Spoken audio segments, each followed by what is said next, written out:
السلام علیکم ورحمۃ اللہ وبرکاتہ۔ حضرت ابو ذر غفاری رضی اللہ تعالیٰ عنہ حدیث کے راوی ہیں،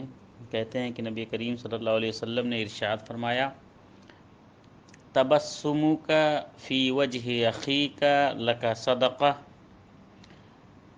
تمہارے بھائی کے سامنے مسکرانا، تمہارا مسکرانا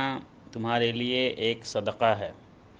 یعنی جس طرح سے صدقہ کرنے سے، مال و دولت صرف کرنے سے، خرچ کرنے سے صدقے کا ثواب ملتا ہے، اسی طرح سے اگر آپ اپنے بھائی کے سامنے مسکرا کے اس سے ملو تو یہ بھی صدقہ ہے۔ وَأَمْرُكَ بِالْمَعْرُوفِ وَنَهْيُكَ عَنِ الْمُنْكَرِ صدقہ، نیکی کا، بھلائی کا حکم دو اور منکرات اور غلط کاموں سے روکو، یہ بھی صدقہ ہے۔ وَإِرْشَادُكَ الرَّجُلَ فِي أَرْضِ الضَّلَالِ لَكَ صدقہ، اور اسی طرح سے کوئی شخص گمراہ ہے، راستہ بھٹکا ہوا ہے، وہ کسی بھی طریقے سے راستہ بھٹکا ہو، چاہے وہ مسافر ہو راستہ بھٹکا ہو، چاہے وہ دینی معاملے میں راستہ بھٹکا ہو، غلط طریقے سے اپنی زندگی گزار رہا ہو، تو اس کو صحیح راستہ دکھانے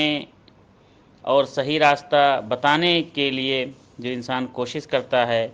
اس میں بھی صدقے کا ثواب ملتا ہے۔ وَبَصَرُكَ لِلرَّجُلِ الرَّدِيِّ الْبَصَرِ لَكَ صدقہ، اسی طرح سے کوئی اندھا آدمی اگر ہے، اس کو کوئی راستہ بتلا دیتا ہے تو یہ بھی صدقہ ہے۔ وَإِمَاطَتُكَ الحجر والشوکۃ والعظم عن الطریق لک صدقہ، اور اسی طرح سے راستے سے پتھر کو ہٹا دینا، کانٹے کو ہٹا دینا، یا ہڈی پڑی ہے اس کو ہٹا دینا راستے سے، یہ بھی تمہارے لیے صدقہ ہے۔ وَإِفْرَاغُكَ مِن دَلْوِكَ فِي دَلْوِ أَخِيكَ لَكَ صدقہ، اور اسی طرح سے تم اپنے برتن سے اپنے بھائی کے برتن میں اگر پانی بھی ڈال دیتے ہو تو یہ بھی صدقے کا ثواب ہے۔ اور اس باب میں ابو ذر غفاری رضی اللہ تعالیٰ عنہ کے علاوہ عبداللہ ابن مسعود رضی اللہ تعالیٰ عنہ، اسی طرح سے جابر رضی اللہ تعالیٰ عنہ ہے، حذیفہ رضی اللہ تعالیٰ عنہ، اور اماں عائشہ صدیقہ رضی اللہ تعالیٰ عنہا اور ابو ہریرہ رضی اللہ تعالیٰ عنہ جیسے معزز صحابہ سے بھی اس طرح کی روایت مروی ہے۔ امام ترمذی کہتے ہیں کہ یہ حدیث حسن غریب ہے، حسن ہے، اور یہ حدیث صحیح ہے۔ ہمیں لوگوں کی بھلائی کے لیے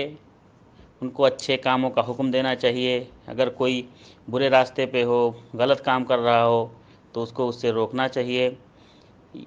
اور اسی طرح سے کوئی شخص اگر گمراہ ہے، بھٹکا ہوا ہے، اس کو صحیح راستہ دکھانے کی انسان کو کوشش کرنی چاہیے، اور جتنا یہ سعی اور کوشش کرے گا اتنا ہی اللہ رب العالمین اس کے لیے ثواب عطا فرمائے گا۔ السلام علیکم ورحمۃ اللہ وبرکاتہ۔